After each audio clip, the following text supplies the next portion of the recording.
EVM संदर्भात गैरसमज पसरवणाऱ्या लोकांवर आणि त्यांच्या पक्षावर कायदेशीर कारवाई करावी. भाजप सांस्कृतिक आघाडी प्रदेश उपाध्यक्ष यांचे प्रांत अधिकारी यांना निवेदन. आज भारतीय जनता पार्टी सांस्कृतिक आघाडी महाराष्ट्र प्रदेश उपाध्यक्ष ओंकार शुक्ल यांच्या नेतृत्वाखाली ईव्हीएम संदर्भात गैरसमज पसरवणाऱ्या लोकांवर आणि त्यांच्या पक्षावर कायदेशीर कारवाई करावी अशी मागणी करणारे निवेदन प्रांतसाहेब मिरज यांना देण्यात आले. नुकत्याच झालेल्या महाराष्ट्रामध्ये विधानसभेच्या निवडणुका आणि लोकसभेची निवडणूक संपन्न झाली. निवडणुकांमध्ये महायुती सरकारला भरघोस मतांनी महाराष्ट्रातील सुमारे 13 ते 14 करोड जनतेनं बहुमत दिलं. परंतु महाराष्ट्रामध्ये विरोधी पक्षाद्वारे ईव्हीएम हॅक होते, ईव्हीएममध्ये घोटाळा आहे, ईव्हीएम मार्फत निवडणुका घेऊ नये अशा पद्धतीचे आवाहन वेगवेगळ्या प्रसारमाध्यम आणि सोशल मीडियाद्वारे केलं जात आहे.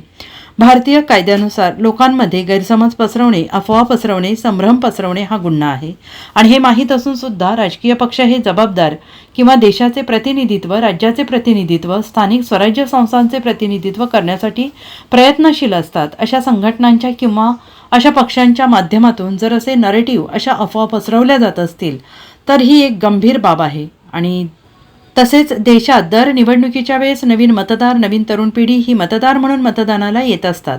त्यांच्यामध्ये जर असा गैरसमज पसरवला गेला तर ते देशाच्या भविष्याच्या दृष्टीनं धोकादायक असेल.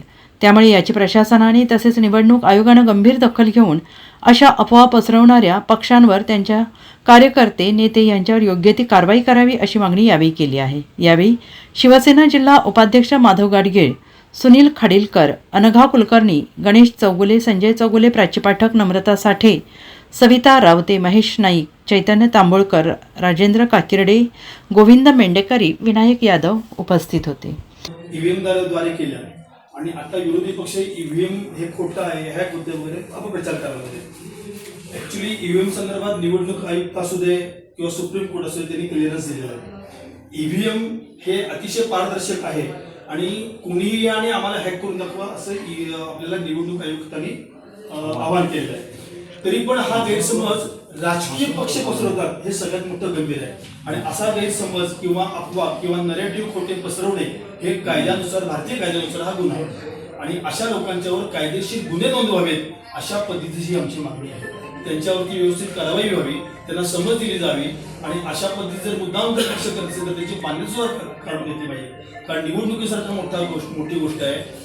आपल्या ठिकाणी बूथ प्रमुख असतो, बूथ प्रमुख ते बघत असतो, चेक करत असतो, खाली सह्या घेत असतो, मतमोजणी अधिकारी असतो, तो सह्या करत असतो, तो बघत असतो. असं करताना जर तुम्ही खोटं म्हणत असाल तर अतिशय गंभीर आहे. त्यामुळे राजकीय पक्षांच्यावर आणि या अशा खोटं बोलणाऱ्या लोकांवर सक्त कारवाई करावी अशा पद्धतीने आपल्याला देतो. Bureau report SBN Marathi.